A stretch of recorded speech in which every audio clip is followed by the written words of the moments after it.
अवैध शस्त्र फैक्ट्री का भंडाफोड़, मुठभेड़ में 2 शातिर गिरफ्तार। इटावा पुलिस ने एक बार फिर अपराधियों पर बड़ा प्रहार किया है। अवैध शस्त्र निर्माण और तस्करी करने वाले शातिर अपराधियों के खिलाफ पुलिस मुठभेड़ में बड़ी कार्रवाई करते हुए भारी मात्रा में हथियार और उपकरण बरामद किए हैं। इस साहसिक ऑपरेशन में 2 बदमाश घायल होकर गिरफ्तार हुए हैं, जबकि एक फरार आरोपी की तलाश जारी है। ओम अकबर किया देर रात थाना बकेवर पुलिस इकनौर तिराहे पर चेकिंग कर रही थी, तभी सूचना मिली कि जंगल में कुछ अपराधी अवैध असलहों का निर्माण कर रहे हैं। सूचना मिलते ही पुलिस टीम ने मौके पर दबिश दी।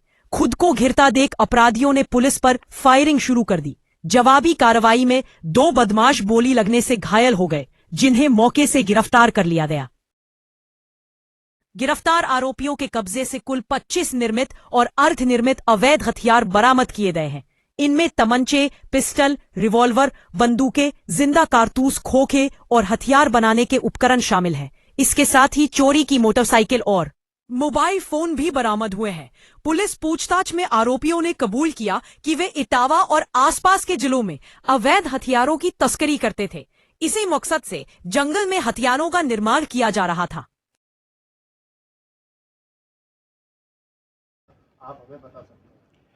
देखिए, ये बकेवर पुलिस और एसओजी सर्विलांस की टीम के द्वारा एक भारी बरामदगी अवैध शस्त्रों की गई है। इसकी पृष्ठभूमि ये है कि पुलिस मुख्यालय के स्तर पर और एडीजी जोन और डीआईजी रेंज साहब के निर्देशन में जो सर्दियों के मौसम में अपराध होते हैं, ऐसे जो नकबजन चोरों का सत्यापन हो रहा था। इसी सत्यापन की प्रक्रिया के दौरान एक अपराधी, उसके बारे में ये पता चला कि ये आजकल चोरी नहीं कर रहा है, लेकिन ये अवैध शस्त्रों के निर्माण और उसकी तस्करी में हिस्सा ले रहा है।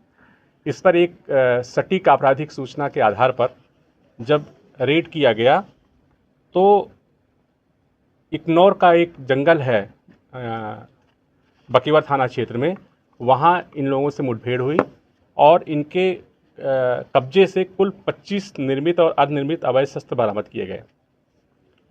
जो बरामदगी है वो 14 अवैध तमंचा 315 बोर का, 3 अवैध तमंचा 315 बोर का, 1 अवैध तमंचा 12 बोर का, 1 अवैध अधिया, 1 अवैध बंदूक 12 बोर की, 1 अवैध देसी रिवाल्वर 32 बोर की, 1 अवैध रिवाल्वर 32 बोर अर्धनिर्मित, और जो शस्त्र को बनाने में उपकरण प्रयोग में आते हैं वो भारी मात्रा में इनके पास से बरामद किया गया।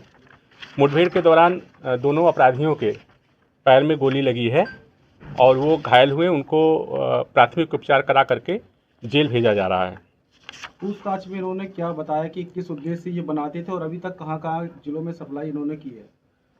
देखिए, इसमें जो अभियुक्त सज्जन है और दूसरा अभियुक्त अभिषेक है, इन दोनों ने बताया कि ये जब चोरी और नकबजनी के मामले में ये पहले पकड़े गए थे, उसी दौरान इनका संपर्क एक तीसरे अभियुक्त से हुआ जिसका नाम मुकेश कुमार है, जो भरथना का रहने वाला है।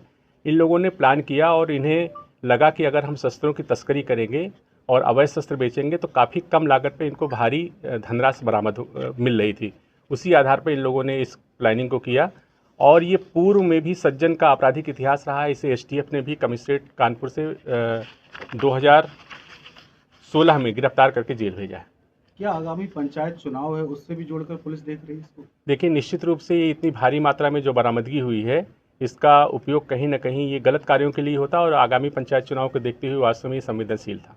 सर, ये लोग कब से शस्त्र निर्माण का काम कर रहे हैं, तो तस्करी कहाँ करते थे ये लोग? देखिए, अभी इन्होंने जो बताया है उसमें उसके आधार पर ये पिछले 3-4 महीनों से इस काम में लिप्त थे और इटावा के साथ साथ जो इसके अन्य जनपद हैं, औरैया, कन्नौज, यहाँ भी ये सप्लाई करते थे। हम लोग उसकी पूरी इन्वेस्टिगेशन कर रहे हैं और जहाँ जहाँ इन्होंने पूर्व में कुछ सप्लाई किया है उसको हम लोग चिन्हित करके वहाँ से भी बरामदगी करेंगे और गिरफ्तारी करेंगे। सर, एसटीएफ ने इनको किस मामले में गिरफ्तार किया था? एसटीएफ ने इनको आर्म्स एक्ट के बारे में ही गिरफ्तार किया था और बाकी और जानकारी वहाँ से की जाएगी। बड़ी कार्रवाई की गई है पुलिस और क्राइम ब्रांच के द्वारा, तो किस तरह का इनाम इन लोगों को दिया जाएगा? इनको मेरे स्तर से 25,000 रुपये का इनाम दिया जा रहा है और आगे भी इसी तरीके की कार्रवाई हमारे द्वारा की जा रही रहेगी।